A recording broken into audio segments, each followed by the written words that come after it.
नमस्कार। हमारे YouTube channel the world of economics में एक बार फिर से आप सभी का स्वागत है।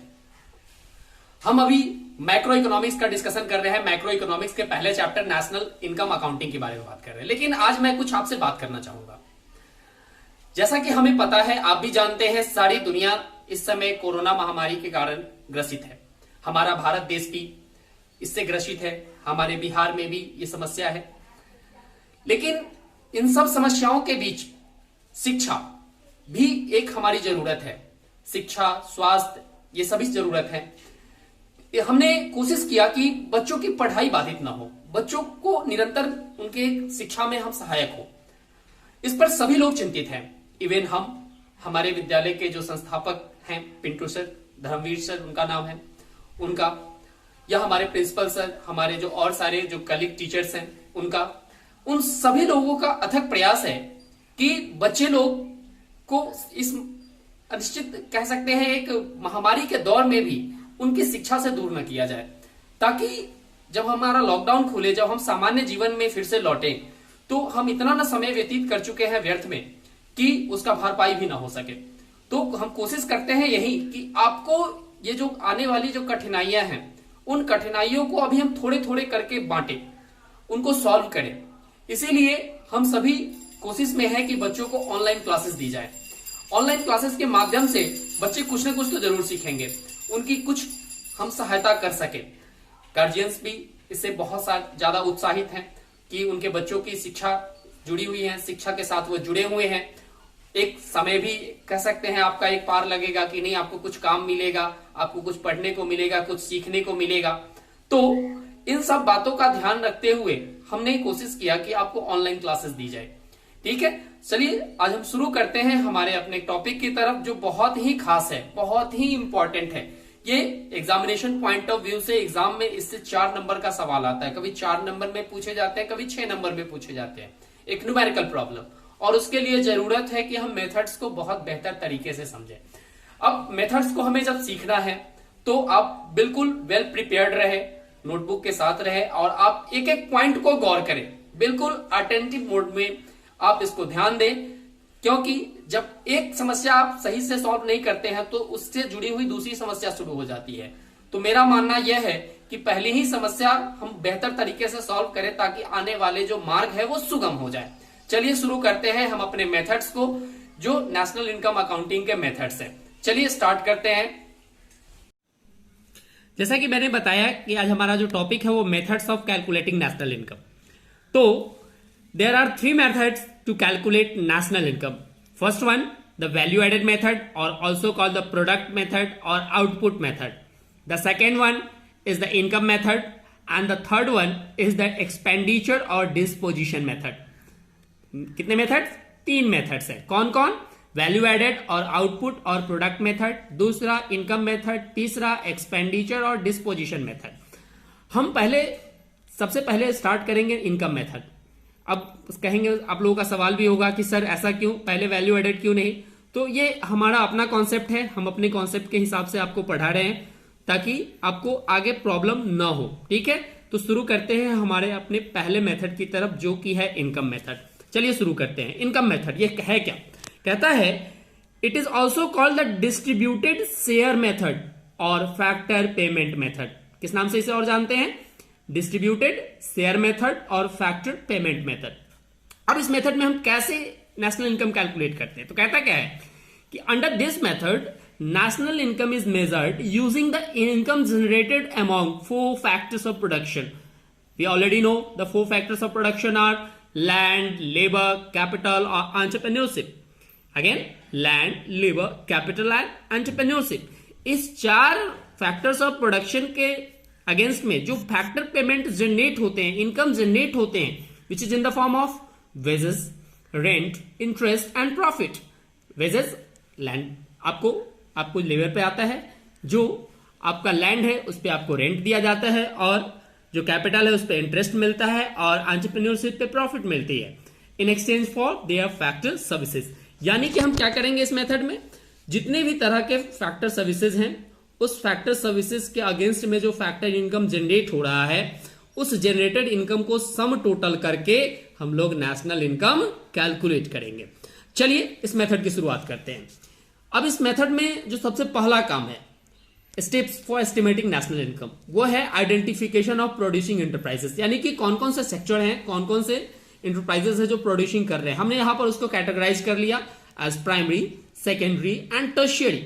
Again primary, secondary and tertiary, इस तरीके से हमने उसको आइडेंटिफाई किया। तो आपको ये करने की जरूरत नहीं है आप, क्योंकि आपको सवाल में ये सारी चीजें दी गई होगी, आपको सिर्फ पार्टिकुलर्स के हिसाब से कैलकुलेट करना होगा, तो ये आपको नहीं करना है। लेकिन मैं सिर्फ आपको एक स्टेप, ताकि आपको ब्रॉड कॉन्सेप्ट हो, स्टेप्स बता रहा हूं। चलिए दूसरे स्टेप में हमारा काम क्या है, हम यहां पर क्या करेंगे, क्लासिफिकेशन ऑफ फैक्टर पेमेंट्स और इनकम्स। हमें पता है कि फैक्टर पेमेंट 4 रूप में है, wages, rent, interest and profit के रूप में। लेकिन इसको हम बेहतरीन तरीके से ब्रॉड क्लासिफाइड करेंगे कि किस किस रूप में वेजेस मिलता है, किस किस रूप में रेंट मिलता है, या इंटरेस्ट कैसे मिलता है, किस चीज पे मिलता है, उनको हम प्रॉपरली क्लासिफाइड करेंगे। इसके लिए मैंने एक यहां पर एक प्रॉपरली एक डायग्राम बनाया है। चलिए पहले उस डायग्राम को देखते हैं, गौर से ध्यान देंगे। ये डायग्राम यहां पर ध्यान से देखेंगे, यहां पर हमारा फैक्टर पेमेंट है, यानी कि फैक्टर पेमेंट किन किन रूपों में, तो फैक्टर पेमेंट को हम यहां पर क्लासिफाइड कर रहे हैं 3 पार्ट में, compensation of employees, operating surplus and mixed income of self employed. Compensation of employees को हम लोग सीओई के नाम से शॉर्ट फॉर्म यूज करेंगे, operating surplus that is the OS, and mixed income इसको हम लोग एमआई लिखेंगे। क्या लिखेंगे, एमआई। अब कॉम्पनसेशन ऑफ एम्प्लॉइज, ठीक है, इसके हम वेरियस पार्ट्स यहां पर लिखे हैं, जैसे wages and salaries in cash, payment in kind, employers contribution to social security scheme and pension और रिटायरमेंट। ठीक है, उसी प्रकार से हमने ऑपरेटिंग सरप्लस को यहां पर 2 पार्ट में बांटा, एक इनकम फ्रॉम प्रॉपर्टी और दूसरा इनकम फ्रॉम एंटरप्रेन्योरशिप। प्रॉपर्टी से जो ये सरप्लस मिलता है या जो एल्ड मिलता है, that is called rent, interest और रॉयल्टी। और एंटरप्रेन्योरशिप से जो प्राप्त होता है उसे हम लोग कहते हैं profit. Profit is further classified as dividend, corporate tax and corporate saving, and यहां पर मिक्स्ड इनकम अलोन है। ठीक है, इसके कोई फर्दर पार्ट्स नहीं है। अब हम इन सारी चीजों को एक एक करके समझेंगे, ये है क्या और कैसे इसका इस्तेमाल हमें करना है। चलिए शुरू करते हैं। सबसे पहला आइटम वो है क्या, कॉम्पनसेशन ऑफ एम्प्लॉइज। इसे कहते, यह है क्या, कहता है कि it is the total amount of remuneration in cash, kind and in the form of social security contribution, ठीक है, an employee receives from his employer in exchange for his factor services. यानी कि कोई एम्प्लॉय अपने जब factor services को देता है तो एम्प्लॉयर उस फैक्टर सर्विसेज पे उसे कैश के रूप में, काइंड के रूप में या सोशल सिक्योरिटी बेनिफिट के रूप में किसी भी तरह का जो रेम्यूनरेशन देता है, उस रेम्यूनरेशन को हम लोग कहते हैं कॉम्पनसेशन ऑफ एम्प्लॉइज। अब यह रेम्यूनरेशन किस किस रूप में एम्प्लॉयर देता है, तो सबसे पहला रूप इसका क्या है, wages and salaries in cash. ठीक है, जैसे हर एम्प्लॉय को क्या मिलता है, मॉनेटरी बेनिफिट, जैसे उसका एक बेसिक पे होगा, उस पे उसको सम डीए मिलेगा, DA that is the dearness allowance, महंगाई भत्ता जिसको हम लोग हिंदी में कहते हैं। ठीक है, बोनस, ये सर्वाइवल के लिए डीए दिया जाता है, बोनस उसको इंस्पायर करने के लिए, ठीक है, ये बोनस दिया जाता है, HRA, housing rent allowance, commission, ये सारे उसे कैश बेनिफिट दिए जाते हैं। Second, wages in kind, these are non monetary benefit. जैसे जो एम्प्लॉयर होता है वो अपने एम्प्लॉय को रहने के लिए घर देता है, चलने के लिए गाड़ी देता है, ठीक है, मेडिकल की सुविधाएं देता है, तो ये सब क्या हो गया, काइंड बेनिफिट होगा। इसका ये मॉनेटरी वैल्यू नहीं है, ये आपको सिर्फ सुविधाएं मिलेंगी। Third one, the employers contribution to social security scheme, यहां पर हमने SSS लिखा है, सोशल सिक्योरिटी स्कीम। ये क्या है, these are the contribution made by the employers for the social security of employees. अब देखिए, उसकी सोशल सिक्योरिटी के लिए भी एम्प्लॉयर क्या करता है, एक फंड क्रिएट करता है या उसमें वो कंट्रीब्यूट करता है। कुछ कंट्रीब्यूशन एम्प्लॉय का भी होता है और कुछ कंट्रीब्यूशन एम्प्लॉयर का भी होता है। तो ध्यान रखेंगे, एम्प्लॉय का जो कंट्रीब्यूशन होगा वो उसके सैलरी से कटेगा, लेकिन जो एम्प्लॉयर का कंट्रीब्यूशन होगा वो अपार्ट फ्रॉम सैलरी होगा। तो यहां पर देखिए ध्यान से, जैसे contribution to PF, gratuity, PF that is the provident fund, ठीक है, भविष्य निधि इसको हम लोग बोलते हैं। जितने भी ऑर्गेनाइज या बहुत सारे अनऑर्गेनाइज सेक्टर भी है, ठीक है, ऑर्गेनाइज सेक्टर या जो गवर्नमेंट एंटरप्राइजेस हैं, वहां पर जो काम करने वाले हैं, सरकार उन्हें पीएफ की फैसिलिटी देता है। अब उस पीएफ में एक स्मॉल कंट्रीब्यूशन एम्प्लॉय का कटता है और एक एम्प्लॉयर का कटता है। तो जो एम्प्लॉय का कटता है वो तो उसके सैलरी का पार्ट हुआ, लेकिन जो एम्प्लॉयर का कटता है वो एडिशनल बेनिफिट हो गया जब आप सपोज कीजिए कि आपका एक्सीडेंटल डेथ वगैरह होता है या किसी भी तरह की अनहोनी आपके साथ होती है, या कुछ नहीं होने के बावजूद भी जब आप 60 वर्ष के हो जाते हैं, जब आपके पास उतनी एबिलिटी नहीं रहती है, तो आपको एक पेंशन के रूप में एक निश्चित राशि दी जाती है प्रत्येक महीने, जिससे कि आपका सर्वाइवल हो सके। ठीक है, तो ये उसके बाद पेंशन और रिटायरमेंट, ये अब बहुत जगह समाप्त भी हो चुका है, बहुत जगह अभी है भी, लेकिन ये ऐसे कहिएगा तो ये लगभग समाप्त हो चुका है। तो जैसे क्या होता है कि जैसे आप सरकारी कर्मचारी हैं, तो सरकारी कर्मचारी को क्या मिलता है, जब वो रिटायर करता है तो उसको एक रेगुलर पेंशन दिया जाता है। तो ये पेंशन और रिटायरमेंट है, इसको आप ओल्ड एज पेंशन से ना जोड़े। ओल्ड एज पेंशन अलग चीज है। ओल्ड एज पेंशन उसे भी मिलता है जो सर्विस में नहीं होता है, ये सरकार के नियमानुसार। लेकिन यहाँ जो पेंशन और रिटायरमेंट है वो उसके लिए है जो सर्विस में होता है। तो ये 4 तरह का आपको बेनिफिट मिलेगा अंडर द सीओई। अब आप इसको करेंगे कैसे? तो जो आपको पार्टिकुलर्स या जो प्रॉब्लम्स दिए जाएंगे उसमें मुख्य रूप से आपको वेजेस एंड सैलरी दिया होगा और employers contribution to social security scheme. अगर सपोज कीजिए कि आपको आप सवाल बनाने चले और सवाल में आपको क्या मिल गया, सबसे पहले सीओई दिख गया, यानी कि कॉम्पनसेशन ऑफ एम्प्लॉइज दिख गया, तो आप उसके पार्ट को ढूंढेंगे नहीं। ठीक है, अगर यह नहीं मिलता है, यानी कि अगर मेन रूट नहीं मिलता है, तब आप उसके पार्ट को ढूंढे और उसका सम टोटल करके क्या निकाले, सीओई निकाले। यानी कि अगर यहां पर बात की जाए कि अगर आपको सीओई अगर निकालना है तो कैसे निकालेंगे, COE equals to wages and salaries plus employers contribution to social security scheme. ध्यान देंगे, अगर पार्टिकुलर्स में एम्प्लॉय कंट्रीब्यूशन है तो आप उसको मेंशन नहीं करेंगे। क्यों? क्योंकि एम्प्लॉय कंट्रीब्यूशन उसके सैलरी से होता है, जो सैलरी आप ऑलरेडी इंक्लूड कर चुके हैं वेजेस एंड सैलरी में। तो अगर आप उसको इंक्लूड करते हैं तो यहां पर डबल काउंटिंग हो जाएगा, जिससे नेशनल इनकम आपका गलत आ सकता है। तो आप देखिए अब पार्टिकुलर्स में कि सीओई है या नहीं। अगर सीओई है तो फिर आप सिंगल उसको मार्क कर लेंगे, और अगर सीओई नहीं है तो फिर आप सर्च करेंगे wages and salaries and employers contribution. अब जो चीज नहीं है उसके लिए बेचैन मत हो। ठीक है, ये भी ध्यान रखना है कि सर बताए हैं कि ये होना चाहिए, ये नहीं मिल रहा है, अब कहां से लाएं। तो जो नहीं दिया है उसके लिए बेचैन ना हो। ठीक है, आपको जो दिया गया है उसी से आपको बनाना है। चलिए, ये सीओई हो गया। अब हमारा दूसरा पार्ट है ऑपरेटिंग सरप्लस। ऑपरेटिंग सरप्लस होता क्या है? ये जैसे आप बिजनेस करते हैं तो बिजनेस करने से जो आपको रिटर्न मिलता है, ठीक है, that is operating surplus. Operating business operate करने से आपको जो सरप्लस एल्ड प्राप्त होता है उसे हम लोग ऑपरेटिंग सरप्लस कहते हैं। इसमें 2 पार्ट है, एक तो बिजनेस में आपकी प्रॉपर्टी होगी, या फिर आप बिजनेस में एंटरप्रेन्योरशिप दे रहे हैं या आपकी एंटरप्राइजेस है, तो उस प्रॉपर्टी का रिटर्न अलग होगा और एंटरप्रेन्योरशिप का रिटर्न अलग होगा। तो यहां पर हम पहले प्रॉपर्टी के रिटर्न को पार्ट करेंगे। तो प्रॉपर्टी से मिलने वाले रिटर्न 3 हैं, रेंट, इंटरेस्ट एंड रॉयल्टी। ठीक है, रेंट किस चीज पे मिलता है? तो आप अगर जो लैंड ओन कर रहे हैं या जो बिल्डिंग ओन कर रहे हैं उस पर आपको क्या प्राप्त होगा, रेंट प्राप्त होगा। दूसरी जो इंटरेस्ट है, इंटरेस्ट किस पे मिलेगा? तो अगर आपने बिजनेस में कैपिटल लगाया है तो उस कैपिटल के ऑनरशिप से क्या जनरेट होता है, इंटरेस्ट जनरेट होता है। तीसरी रॉयल्टी, यह किससे जनरेट होता है? तो आप लीजिंग राइट देते हैं या कॉपी राइट देते हैं, जिसको हम लोग इंटेलेक्चुअल प्रॉपर्टी राइट भी कहते हैं। सपोज कीजिए कि आप कोई बिजनेस चला रहे हैं, जैसे सिंपल अगर मान ले कि जैसे माइक्रोसॉफ्ट, ठीक है, या माइक्रोसॉफ्ट या मैकडॉनल्ड्स या कोई भी संस्था है, ठीक है, वह संस्था बहुत बड़ा विकास कर गया, उसका नेम एंड फेम बहुत बड़ा हो गया।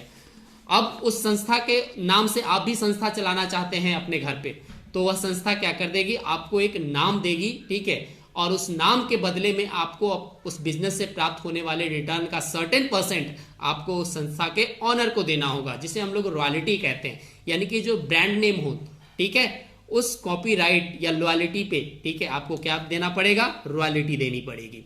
तो इनकम फ्रॉम प्रॉपर्टी में 3 चीजें, रेंट, इंटरेस्ट एंड रॉयल्टी, इन तीनों को जोड़ेंगे तो इनकम फ्रॉम प्रॉपर्टी प्राप्त हो जाएगा। दूसरा जो इनकम फ्रॉम एंटरप्रेन्योरशिप है उसे हम लोग क्या कहते हैं, सिंपल प्रॉफिट कहते हैं। अब profit is further classified as 3 parts. First one is the dividend, ठीक है। अब कोई बिजनेसमैन जो प्रॉफिट अर्न करता है, वो सारा प्रॉफिट ऐसा नहीं कि उसी का हो गया, वह प्रॉफिट पहले तो उसके शेयर होल्डर्स को बंटता है, ठीक है, जिसको हम लोग डिविडेंड कहते हैं। कॉर्पोरेट टैक्स, गवर्नमेंट उस पर क्या लेती है, एक टैक्स लेती है, यानी कि उसका सर्टेन % गवर्नमेंट ले लेगी, और उसके बाद जो बचता है वह आपका क्या होगा, कॉर्पोरेट सेविंग होगा, जिसे हम लोग कहते हैं these are undistributed profits which are retained as reserves to expand business. यह क्या करता है, जो एंटरप्रेन्योर है वो क्या करेगा, इस पैसे को जो मतलब बच गया, अनडिस्ट्रीब्यूटेड है, रिटेंड करता है, किस चीज के लिए, तो फर्दर बिजनेस को एक्सपैंड करने के लिए, या वो अपने पर्सनल यूज के लिए भी इसका इस्तेमाल कर सकता है। तो ओवरऑल अगर ऑपरेटिंग सरप्लस अगर आपको निकालना होगा तो क्या करेंगे, rent plus interest plus royalty, rent plus interest plus royalty plus profit. अब ध्यान देंगे, यहां भी वही चीज है कि अगर आपको सवाल में ऑपरेटिंग सरप्लस है तो फिर आपको उसके पार्ट से कोई लेना देना नहीं है, आप सीधे ऑपरेटिंग सरप्लस को लिखें, बाकी चीजों को भूल जाएं। अगर ऑपरेटिंग सरप्लस नहीं है तो फिर आप ढूंढे रेंट, इंटरेस्ट को, रॉयल्टी को, ठीक है। अगर ये तीनों चीजें मिल गई तो आप इस तीनों को ऐड करें। फिर आप ढूंढे किस चीज को, पहले प्रॉफिट, क्योंकि प्रॉफिट के ये सब पार्ट्स हैं, तो प्रॉफिट को ढूंढे। अगर प्रॉफिट नहीं मिलता है तो फिर आप ढूंढे किस चीज को, dividend, corporate tax and corporate saving, और इस तीनों को सम टोटल करके आप क्या निकाल सकते हैं, प्रॉफिट निकाल सकते हैं। और ओवरऑल जब इन चारों चीजों को आप जोड़ेंगे तो क्या निकल जाएगा, ऑपरेटिंग सरप्लस निकल जाएगा। तो ये हुआ हमारा दूसरा, ठीक है, जो क्लासिफिकेशन है। अब हमारा तीसरा है, जो जिसे हम लोग कहते हैं mixed income of self employed. ये क्या है, तो income of own account of workers, यानी कि जो खुद से अपना काम कर रहे हैं, खुद रिसोर्स अपना इस्तेमाल कर रहे हैं, जैसे किसान हैं, शॉपकीपर्स हैं, ठीक है, या जो अनइनकॉर्पोरेटेड ठीक है एंटरप्राइजेस हैं, ठीक है। अनइनकॉर्पोरेटेड कहने का मतलब है जो रजिस्टर्ड नहीं है, जो सरकार के नियमन के अनुसार नहीं है, छोटे मोटे उद्योग चला रहे हैं, तो उन सभी का जो प्राप्त इनकम होती है उसे हम लोग कहते हैं मिक्स्ड इनकम। अब इसकी क्या जरूरत पड़ी अलग क्लासिफाइड करने के लिए, तो जरूरत क्या है, तो कहता क्या है कि दे डोंट मेंटेन, ठीक है, proper accounts, they use their own resources like land, labour, ठीक है, यानी कि क्या करते हैं, अपना कोई अकाउंट मेंटेन करते नहीं है, ठीक है, ये अपना रिसोर्स खुद इस्तेमाल करते हैं, तो जिसके कारण इसे आप चाहे सीओई चाहे ओएस में क्लासिफाइड करना संभव नहीं है, इसलिए हम लोग इसको अपार्ट कर लेते हैं मिक्स्ड इनकम के तौर पे। अब हम क्या करेंगे, अब हम इन सभी एग्रीगेट्स, इन सभी पार्ट्स के द्वारा हम कैलकुलेट करेंगे सबसे पहले क्या, एनडीपीएफसी, यानी कि अंडर द इनकम मेथड आपको जो एग्रीगेट सबसे पहले निकालना है वो है एनडीपीएफसी। कैसे निकालेंगे, सीओई, ओएस प्लस एमआई, इस तीनों को सम टोटल करेंगे और तो आपका क्या निकल जाएगा, एनडीपीएफसी। और आपको पता ही है कि अगर आपको एक एग्रीगेट पता चल जाता है तो आप बाकी सारे एग्रीगेट्स को कैलकुलेट कर सकते हैं। लेकिन फिर भी हमने यहां पर स्टेप नंबर 4 में लिखा है कि अगर आपको नेशनल इनकम कैलकुलेट करना है विच इज एज द एनएनपीएफसी, तो क्या करें, यहां पर देखिए एक एग्रीगेट लिखा हुआ है, दूसरा एग्रीगेट इधर है, डोमेस्टिक टू नेशनल, तो हमने एनएफआईए ऐड कर दिया, तो ओवरऑल आपका क्या निकल जाएगा, ठीक है, एनएनपीएफसी। तो ध्यान देंगे, ध्यान से इसको पहले समझेंगे, देखेंगे। अब यहां पर हम सम प्रिकॉशंस का भी डिस्कशन कर रहे हैं, ठीक है, लेकिन प्रिकॉशंस का डिस्कशन अभी हम नहीं करेंगे, पहले आप इतना कंप्लीट करें, ठीक है, इसको बड़ी बारीकी से समझे, देखें, इसको एक बार नहीं कई एक बार आपको देखना पड़ेगा, तो आप इसको 2 बार 4 बार तब तक देखें जब तक आपको समझ ना आया है, और पूरी तरह से समझ लें, तब जाकर कल इस पे हम प्रॉब्लम भी सॉल्व करेंगे, सम प्रिकॉशंस की भी बात करेंगे। लेकिन पहले आपको इतना कंप्लीट करना होगा, ध्यानपूर्वक यह तय करते हुए कि इकोनॉमिक्स हमें पढ़ना है, ना कि सर को पढ़ना है, ठीक है, अपने लिए पढ़ना है, हमारी ऑब्जेक्टिव है, हमें अपने एम को अचीव करना है। यह सोचते हुए आप पढ़ाई करेंगे तभी जाकर आपको अपनी मंजिल प्राप्त होगी। जब तक आप दूसरों के लिए यह सोच के करेंगे तब तक आपको यह मंजिल नहीं मिलेगी। तो अगेन मैं कोशिश करूंगा कि आप इसको भली बात ही समझें, और मैं आगे भी कोशिश करता रहूंगा कि आपको और अच्छे तरीके से समझाऊं, पढ़ाऊं, बताऊं, ताकि आपकी मदद मैं कर सकूं। इससे मुझे बहुत खुशी मिलेगी। तब तक के लिए आप घर पे रहें, सुरक्षित रहें। Okay, bye.